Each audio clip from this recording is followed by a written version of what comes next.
नमस्कार। खूनी वधू के 73वें एपिसोड के इस दिलचस्प विश्लेषण में स्वागत है। बिना किसी लंबी चौड़ी भूमिका के सीधे आज के असल मुद्दे पर आते हैं। आज हमें इस एपिसोड की पूरी टाइमलाइन और उसमें छिपे हुए उन बारीक सुरागों को डिकोड करना है जो शायद पहली नजर में छूट गए हों। हम सिर्फ घटनाओं को दोहराएंगे नहीं, बल्कि उस पूरे रहस्य को एक साथ जोड़कर देखेंगे। तो चलिए शुरू करते हैं।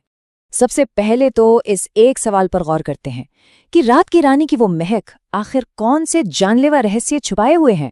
जब भी कहानी में ये महक आती है तो समझ लीजिए कुछ बहुत ही खौफनाक होने वाला है। इस पूरे सफर में ये गंध सिर्फ एक खुशबू नहीं, बल्कि एक बहुत बड़ा सुराग रही है। आज हम यही समझेंगे कि कैसे एक साधारण सी फूल की महक हमें सदियों पुराने एक ऐसे भयानक सच के दरवाजे तक ले जाती है जिसकी कल्पना भी नहीं की जा सकती। अब आते हैं कहानी के पहले हिस्से पर, यानी खंडहर में प्रवेश। ये वो सुबह है जब चेतन वर्तमान को पीछे छोड़कर एक नई डरावनी सच्चाई का सामना करने निकल पड़ा है। खंडहर की ओर बढ़ते हुए उसके मन में सवालों का एक भारी तूफान है, और मजे की बात यह है कि ये सारे सवाल कहीं न कहीं जाकर बाबा अजबनाथ से जुड़ रहे हैं। यहाँ का सस्पेंस बिल्कुल साफ महसूस किया जा सकता है। अगर हम टाइमलाइन पर नजर डालें तो चेतन दोपहर में ही खंडहर पहुंच जाता है, लेकिन वहां पहरेदारों की इतनी भारी भीड़ है कि अंदर जाना नामुमकिन सा है। दिलचस्प बात देखिए, चेतन के पास वो जादुई अंगूठी है जो उसे अदृश्य बना सकती है ना? लेकिन इसके बावजूद वो बड़ा सा गेट और पहरेदारों का कड़ा पहरा उसे रोक लेता है। इसीलिए उसे शाम ढलने और रात होने का इंतजार करना पड़ता है। अंधेरा होते ही उसे मौका मिलता है। इससे एक बात तो साफ है, सिर्फ जादू से काम नहीं चलता, सही वक्त का इंतजार करना भी उतना ही जरूरी है। अब अंदर घुसने के लिए चेतन ने जो चतुराई दिखाई वो वाकई लाजवाब थी। वो अदृश्य तो था, लेकिन किसी को छू नहीं सकता था। तो उसने क्या किया? उसने बड़ी ही चालाकी से जमीन पर बिछे कालीन को थोड़ा मोड़ दिया। जैसे ही एक पहरेदार वहां से गुजरा, उसका पैर कालीन में उलझा और वो सीधे औंधे मुंह नीचे गिरा। उसके हाथ से मशाल छूटी और कालीन में आग लग गई। बस फिर क्या था, वहां मची इस अफरा तफरी का फायदा उठाकर चेतन चुपचाप अंदर निकल गया। सच में ये मौके पर दिमाग दौड़ाने का एक बेहतरीन उदाहरण था। इसके बाद हम बढ़ते हैं अगले पड़ाव की तरफ, जो है खूनी वधू की कैद। चेतन अब उस खंडर की भूल भुलैया को पार करते हुए जमीन के नीचे बनी गहरी सीढ़ियों से उतर रहा है। यहाँ पहुँचते ही माहौल एकदम से खौफनाक और सस्पेंस से भर जाता है। पिछली बार के मुकाबले ये जगह बिल्कुल अलग है, जो सीधा इशारा है कि इस गहराई में कोई बहुत बड़ा और भयानक रहस्य दबा हुआ है। और जैसे ही वो उस गहरे हिस्से में पहुंचता है, अचानक से हवा में रात की रानी के वही पुरानी खौफनाक खुशबू फैल जाती है। सामने जो नजारा था वो सच में रोंगटे खड़े कर देने वाला था। एक बहुत ही बड़ा कांच का पिंजरा जिसके चारों तरफ भयंकर आग की लपटें उठ रही थीं। और सबसे डरावनी बात, उस कांच के अंदर उस धधकती आग के बीच फंसी थी खूनी वधू यानी चित्रलेखा। उसकी चीखें आ रही थीं, लेकिन बहुत ही दबी हुई। सोचने वाली बात है कि वो भयानक गर्मी, वो रहस्यमय खुशबू और वो दर्दनाक चीखें, उस वक्त चेतन ने जो दहशत और बेबसी महसूस की होगी, उसका अंदाजा लगाना भी मुश्किल है। और यहीं से शुरू होता है कहानी का अगला हिस्सा, कालदूत का हस्तक्षेप। उस खौफनाक नज़ारे को देखकर चेतन पूरी तरह से अपना आपा खो बैठता है। चित्रलेखा को इस तरह तड़पते हुए देखना उसके लिए असहनीय था, और वो पास पड़ी एक लोहे की रॉड उठाकर उस कांच को तोड़ने के लिए दौड़ पड़ता है। लेकिन ठीक उसी पल कहानी में एक जबरदस्त ट्विस्ट आता है। कालदूत अचानक वहां प्रकट होता है और चेतन को रोक देता है। अब यहाँ एक बहुत ही दिलचस्प और गहरा द्वंद्व देखने को मिलता है।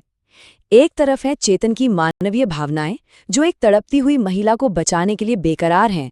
ये एक बहुत ही स्वाभाविक प्रतिक्रिया है। लेकिन दूसरी तरफ हैं कालदूत के कड़े नियम, जो पूरी तरह से तर्क और समय की पवित्रता पर टिके हैं। हम यहाँ किसी एक को सही या गलत नहीं कह सकते। चेतन का दिल उसे उस महिला को बचाने के लिए मजबूर कर रहा है, जबकि कालदूत की जिम्मेदारी है ये सुनिश्चित करना कि अतीत के पन्नों के साथ कोई छेड़छाड़ ना हो। कालदूत चेतन को जो चेतावनी देता है वो पूरी कहानी का एक बहुत अहम हिस्सा है। वो कहता है, तुम यहाँ सदियों के रहस्य को जानने आए हो, न कि उन्हें बदलने। ये एक बहुत ही सख्त नियम है जो समय यात्रा की सबसे बड़ी शर्त को सामने रखता है। कालदूत साफ कर देता है कि भावनाओं में बहकर इतिहास को नहीं बदला जा सकता, क्योंकि इसके नतीजे भविष्य में विनाशकारी हो सकते हैं। ये एक कड़वी याद दिलाता है कि इस दुनिया के नियम कितने सख्त और निर्दयी हैं। इसके बाद आता है हमारा अगला अध्याय, रहस्यमयी कुआं और वो अजीब सपना। चेतन को रोकने के बाद कालदूत बस अपना हाथ घुमाता है और पलक झपकते ही कांच के चारों ओर लगी वो भयंकर आग बुझ जाती है। फिर वो चेतन को वहां से निकालकर एक शांत नदी के घाट पर ले आता है और उसे आराम करने को कहता है। सच कहूं तो उस चीख पुकार और दहशत के बाद ये अचानक मिलने वाली शांति कुछ अजीब और डरावनी सी लगती है। खैर, थकान से चूर चेतन उसी घाट पर लेटकर एक गहरी नींद में चला जाता है। लेकिन ये कोई आम नींद नहीं थी। चेतन एक बहुत ही रहस्यमयी और खौफनाक सपनों की दुनिया में खिंचता चला जाता है। उसे महसूस होता है कि वो हवा में तैर रहा है, और हैरानी की बात तो ये है कि हवा में ही तैरता हुआ एक रहस्यमयी कुआं भी उसके सामने आ जाता है।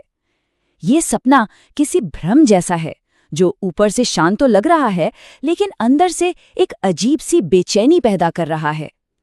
चेतन कुछ बोलना चाहता है, चीखकर कालदूत को बुलाना चाहता है, लेकिन उसके गले से कोई आवाज ही नहीं निकल पाती। और तभी उस भयानक सन्नाटे को चीरते हुए उस कुएं के अंदर से एक आवाज गूंजती है, गए हो तो बचा लो हमें। ये आवाज इतनी ज्यादा दर्दनाक और खौफनाक थी कि इसे सुनते ही चेतन का सपना टूट जाता है और वो पसीने से लथपथ होकर पूरी तरह घबराकर उठ बैठता है। ये सिर्फ एक सपना नहीं था, ऐसा लग रहा था जैसे अतीत से कोई उसे पुकार रहा है। ये एक लाइन अपने आप में इतने गहरे रहस्य समेटे हुए हैं कि किसी के भी रोंगटे खड़े कर दे। सपनों की इस उलझन से बाहर आते हैं अगले हिस्से की तरफ, गांव का नया षड्यंत्र। अगली सुबह जब चेतन की आंख खुलती है तो उसका सिर अभी भी भारी है। वो चारों तरफ कालदूत को तलाशता है, लेकिन उसका कहीं नामो निशान नहीं है। अब उस रहस्यमयी सपने की दुनिया से निकलकर चेतन को एक बहुत ही कठोर और खतरनाक वास्तविकता का सामना करना है, जहां इस गांव के अंदर एक नया और गहरा षड्यंत्र धीरे धीरे अपना रूप ले रहा है।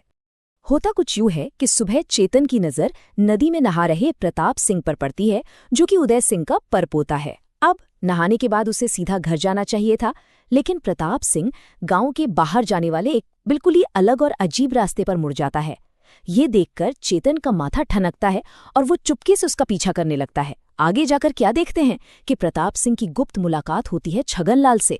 फिर वे दोनों एक दुकानदार के घर में घुसकर कोई बहुत ही रहस्यमयी पुड़िया लेते हैं। ये पूरा घटनाक्रम साफ साफ चिल्लाकर कह रहा है कि पर्दे के पीछे कोई बहुत बड़ी और खतरनाक साजिश रची जा रही है। और जब चेतन छुपकर उनकी बातें सुनने के लिए खिड़की के पास जाता है तो उसे कुछ ऐसा सुनाई देता है जो मामले को और भी ज्यादा संगीन बना देता है। वो कहते हैं, समय करीब है। जी हाँ, छगनलाल और प्रताप सिंह किसी रहस्यमयी स्त्री के बारे में बात कर रहे हैं और कह रहे हैं कि उनके पास अब वक्त बहुत कम है।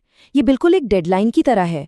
इस बातचीत से ये तो पक्का हो गया कि बात सिर्फ एक पुड़िया लेने तक सीमित नहीं है, बल्कि कुछ बहुत ही बड़ा और भयंकर होने वाला है, और उसका वक्त अब सिर पर आ चुका है। तो अब सबसे बड़ा सवाल यही खड़ा होता है कि आखिर वो रहस्यमयी स्त्री है कौन? क्या वो खूनी वधू ही है, या फिर कोई और किरदार जिसके बारे में हमें अब तक भनक भी नहीं लगी?